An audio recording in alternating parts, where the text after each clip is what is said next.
Hello বন্ধুরা, good morning. তনয়া Mallick live ব্লগে তোমাদের স্বাগত আর ভালোবাসা জানিয়ে ছোট্ট একটা মিনি ব্লগ আজকে শুরু করে ফেললাম।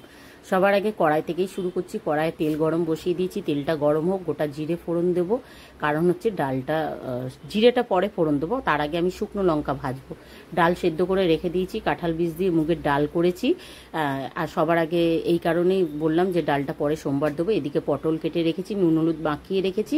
এদিকে আলু সেদ্ধ বসিয়েছিলাম, আলু সেদ্ধটা সবার আগে মাখবো। আলু সেদ্ধটা ম্যাশার দিয়ে ম্যাশ করে রেখেছি। ভাত হয়ে গেছে, ভাতের উপর করে রেখে দিয়েছি। এদিকে উচ্ছে আলু ভাজবো।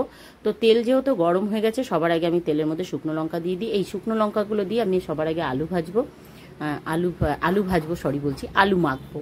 এই তেল শুকনো লঙ্কা দিয়ে একটু গরম গরম আলুগুলো মাখবো। বেশ ভালো লাগে গরম ভাতে শুকনো লঙ্কা দিয়ে আলু মাখা খেতে। আর এদিকে পটল ভাজা বসিয়ে দিয়েছি, কারণ হচ্ছে কর্তামশাইয়ের দেরি হয়ে গেছে। কর্তামশাইকে তাড়াতাড়ি যেতে হবে, সেই কারণে আমিও তাড়াতাড়ি করছি। এদিকে আলুটা ফটাফট করে মেখে নিই। আর আলুটা ভীষণ গরম, আমি হাত দেবো কি? এদিকে তো হাত ছাড়া ভালো করে আলু মাখা যায় না, যতই তুমি খুন্তি দিয়ে যাই দিয়ে মাখো। তো আলুটা ভালো করে আগে শুকনো লঙ্কাগুলোকে পেস্ট করে নিই, যে শুকনো লঙ্কাগুলো করে না হাতে ভালো করে চিপলে তখন আলুটা বেশ ভালো করে মাখা যায় না। ওইদিকে নুন দিয়ে দিয়েছি, আর শুকনো লঙ্কার মধ্যে যেটুকু তেল ছিল সেই তেলটা আমি দিয়ে দিয়েছি। আর আলুটা এত গরম না যে মাখতে পারছিলাম না তাড়াহুড়ো করে। তো ভাবলাম ফোনটা আগে রেখে দিই। ভালো করে আলুটা মাখা হয়ে গেছে। এবারে দেখো উচ্ছে আলু ভাজা বসিয়ে দিয়েছি। আগে পটল যে ভেজেছিলাম, পটল ভাজার পর ওই তেলটাতে আমি উচ্ছে আলু ভাজা বসিয়ে দিয়েছি।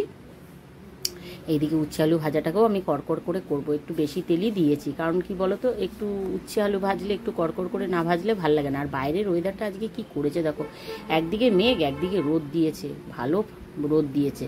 আর যেই না রোদ দেওয়া, আর ওই দিকটায় মেঘ দেখো, যেই না রোদ দেওয়া শুরু করেছে অমনি গরম, বাপরে বাপ গরম, কি গরম। এদিকে দেখো রান্না হয়ে গেছে। ভাতের হাঁড়ি দেখাতে নেই বলে দেখালাম না। এদিকে ছেলের জন্য আলু সেদ্ধ রেখেছি, এটা আমাদের আলু সেদ্ধ, কর্তামশাইকে ভাত বেড়ে দিয়েছিলাম। এদিকে আলু উচ্ছে ভাজা, পটল ভাজা, আর এদিকে ডাল। চলো টাটা বাই।